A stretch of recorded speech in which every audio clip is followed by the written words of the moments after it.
أهلا بيكم يا أصدقائي، رجعنا لكم بحلقة جديدة من حكاية مينا. ولو كنت فاتك اللي حصل في الحلقة اللي فاتت روح شوفها بسرعة لأنها كانت مليانة بحاجات مهمة جدا. شفنا ازاي مينا حياتها اتقلبت من بنت فقيرة وبسيطة لأميرة عايشة في عز ونعيم. ومن غير ما نطول في الكلام يلا بينا نبدأ الحلقة الجديدة. مينا بتحكي إن دلوقتي في قريتهم موسم حصاد القمح، والناس في الوقت ده بيعلقوا فوانيس قدام البيوت وبيتمنوا أمنية، وغالبا الأمنيات دي بتتحقق فعلا. وبنرجع تاني للقصر بنلاقي واحدة من الخدم بتسأل حد شاف مينا علشان ما لقيتهاش في أي مكان. صاحبتها قالت لها دي تعبانة شوية ونايمة في أوضتها وقافلة على نفسها الباب. بس الصدمة مينا مش تعبانة ولا حاجة، دي كالعادة بتحاول تهرب تاني. مينا وهي بتحاول تهرب كانت بتقول يعني لو خرجت اتمشى شوية في المدينة لازم أسمع كلام الأمير أزور في كل حاجة، مش لازم أبلغه عن كل خطوة. وأول ما بدأت تهرب شافها طفل صغير وافتكرها إنها حرامية جاية تسرق البيت. مينا اتخضت وقعت على الأرض من الخوف، لكن المفاجأة الولد الصغير أول ما شافها كويس اتفاجئ وقال لها انتي مينا، وبيطلع في الآخر إنه أخوها. أيوة الولد ده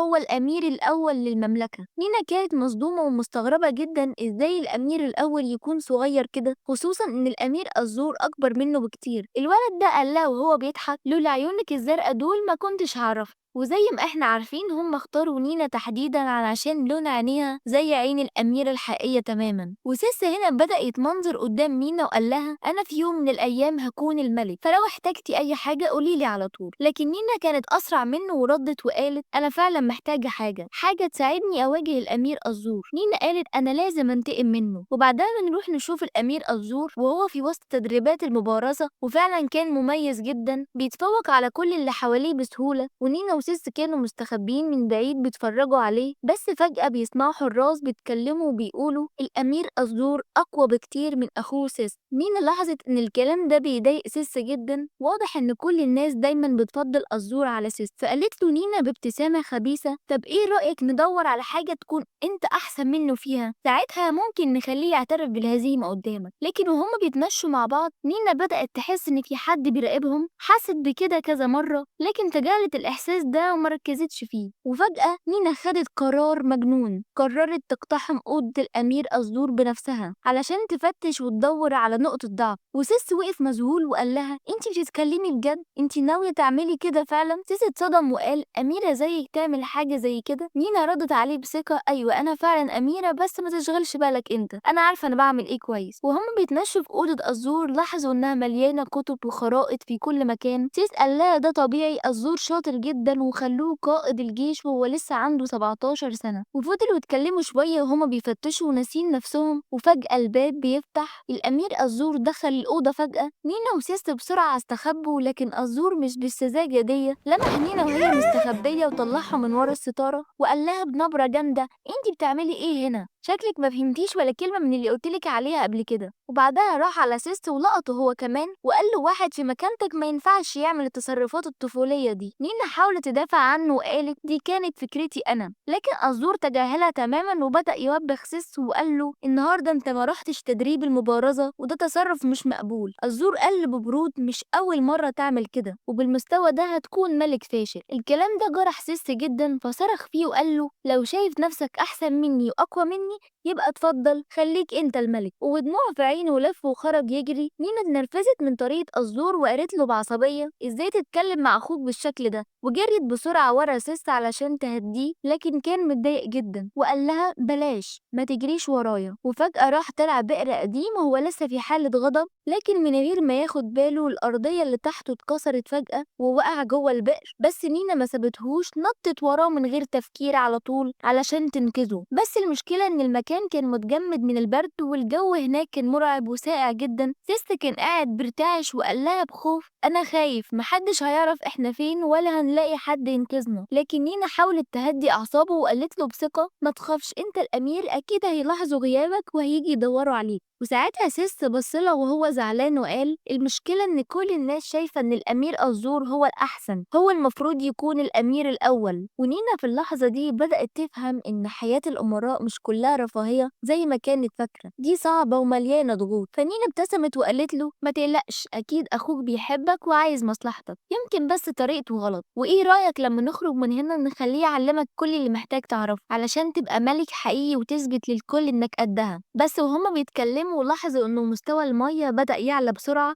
ولو محدش جه في الوقت المناسب ممكن يغرقوا. فضلوا يصرخوا أعلى صوتهم طول اليوم بينادوا على أزور بكل قوتهم، وفعلا في الآخر أزور وصل ومعاه سلم طويل عشان ينقذهم. بدأ يطلع سيس الأول، وبعدها لما جه دور نينا كانت بردانة جدا ومش قادرة تتحرك من كتر السقعة، فمن غير تردد أزور شالها على كتفه وبدأ يطلع بيها من البئر. وبعد ما طلعوا أزور بص لنينا وقال لها شكرا علشان اهتميتي بأخويا وما سبتهوش لوحده. وساعتها سيس قرب منهم وبدأ يتكلم ينفع تعلمني ازاي أبارز بالسيف؟ أزور ابتسم لأول مرة من قلبه وقال له طبعا أي وقت تحب تتعلم تعالى قابلني وأنا هدربك بنفسي. ولما سيس مشي أزور وقف مكانه شوية مستغرب، كان فاكر إن أخوه الصغير بيكرهه لكن واضح إنه كان غلطان. بعدها بدأ يمشي هو ونينا، وفي الطريق نينا سألته هو عندك نقطة ضعف؟ أزور بصلها باستغراب وقال لها انتي بتسألي كده ليه؟ فنينا ردت عليه بنبرة هادية بس حب أعرف يمكن أقدر أستخدم المعلومة دي عشان أرفع من ثقة سيس شوية.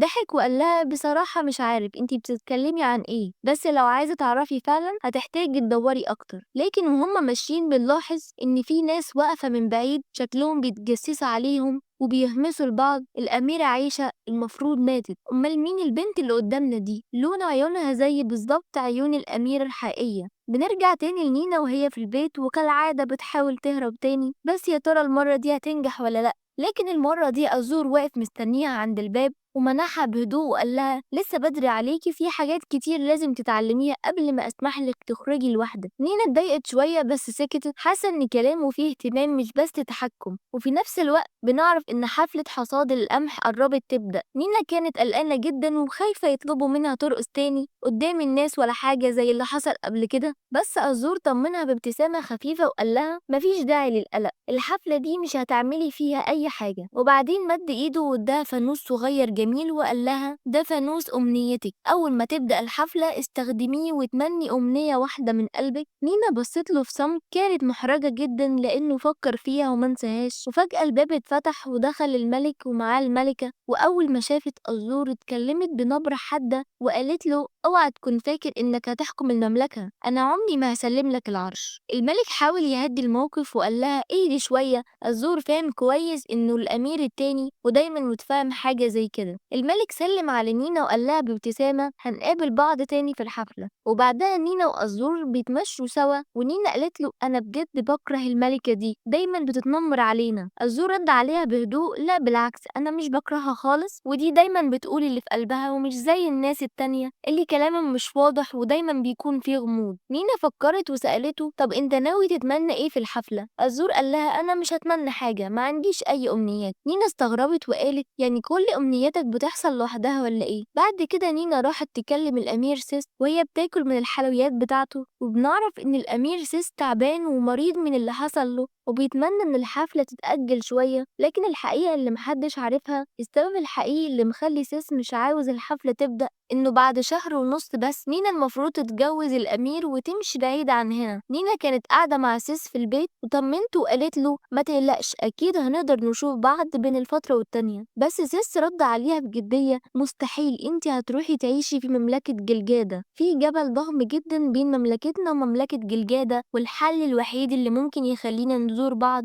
هو إننا نعدي حوالين الجبل، وده بياخد أيام وشهور كتير. وكمان سيس سمع إن أمير مملكة جلجادة شخص مخيف جدا وده مخليه خايف على أخته. سيس بيبقى متوتر وقلقان على نينا ومش عايزة تتجوز الأمير هناك. نينا بعد ما سمعت الكلام ده كله بقت قلقانة جدا، خصوصا إنها لو راحت مملكة جلجادة مش هتقدر تشوف صحابها الجداد. وفي وسط تمشيتها جالها واحد من مساعدي الملك وقال لها انتي طول عمرك عايشة جوه البيت ده، طب ايه رأيك اوريكي الحفلة في القرية؟ نينا ردت بسرعة ممنوع اطلع من البيت، بس الراجل ضحك وقال لها اسمعي عندي خطة تخليكي تخرجي من البيت من غير ما حد يلاحظ. بس فجأة واحد من الخدم نادى عليها والراجل مشي بسرعة. نينا قعدت تفكر في كلام الراجل ده. لما الليل جه بدأت الحفلة، نينا وقررت تنفذ الخطة علشان تهرب من البيت. حتى الأمير أزور بقى بيسأل عليها ومش لاقيها، ولما سأل الخدم قالوله إن تصرفاتها اتغيرت من ساعة ما كلمت مساعد الملك. ونينا لبست هدوم بسيطة وقديمة ونجحت في الهروب من البيت من غير ما حد يشوفها. وصلت القرية لوحدها وكانت فرحانة جدا، ابتدت تجري في كل مكان وهي بتفكر كل لحظة حلوة عاشتهم مع أبوها وأمها لما كانت صغيرة. نينا كانت مع ساجي وكولن، لكن لما رجعت لبيتها القديم ملقتش حد مستنيها، رغم إنها كانت دايما بتحلم إن حد يهتم بيها ويخاف عليها. نينا هنا كانت مصدومة وزعلانة جدا، وفجأة الأمير أزور بيظهر وهو بيدور عليها وسألها انتي بتعملي ايه هنا لوحدك؟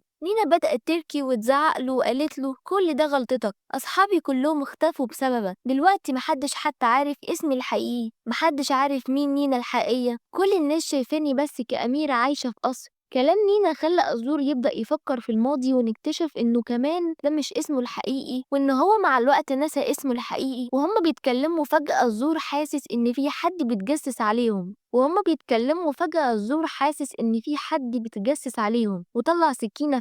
فجأة من جيب واحد منهم بتطلع سكينة بيرميها على أزور. بنكتشف إن في ناس حوالين القصر ناويين يقتلوا الأميرة. أزور بسرعة بيطلع سيفه وبيدافع عنها، بيبدأ يقاتل المجرمين واحد ورا التاني، بس وهم مشغولين في القتال واحد منهم بيجي من وراه وبيمسك نينا من شعرها، لكن لحسن الحظ بتطلع الباروكة بتاعت نينا، ونينا بتنجح تهرب من المجرم. الزور بيمسكها على طول وبيحميها بكل قوته ويبدأ يقتل المهاجمين. وبنعرف إن قائد المجرمين دول هو مساعد الملك اللي كلم نينا قبل كده. المساعد بيكتشف إن نينا مش الأميرة الحقيقية، لكن قبل ما يقدر يعمل حاجة الزور بيقتله فورا. نينا بتكون خايفة وزعلانة عشان هي اللي جابت لهم المشاكل دي، وبنلاحظ إن أزور اتصاب في إيده وهو بيحاول يحميها. الزور بيطمنها وبيقول لها مش غلطتك، في ناس كتير في القصر بتكرهني وعايزة تتخلص مني، وبيرد عليها أنا مش هجبرك على حاجة، لو عايزة تهربي اهربي. لكن نينا بتقوله لو هربت ده هيعملك مشاكل أكتر. الزور بيرد مالكش دعوة أنا هتصرف. نينا بتطلع شريط وبتربط إيد الزور علشان تعالجه، وبتقوله أنت قلتلي إنك محتاجني، وعلشان كده أنا مش عايزة تبقى لوحدك، أمنيتي الأولى والأخيرة إن حد يحبني ويخاف عليا، ولو دي الحقيقة فأنا مستعدة أموت عشانك. الزور بيستغرب من كلامها وبيحضنها وبيناديها باسمها الحقيقي نينا، وبيقول لها ما تقلقيش، عمري ما هنسى وجودك، طول ما احنا مع بعض هناديكي باسمك الحقيقي. نينا بتكون زعلانة لأنها عارفة إن قدامها شهر ونص بس قبل ما تتجوز. وبكده بنوصل لنهاية حلقتنا النهاردة، لكن حكاية نينا لسه ما انتهت.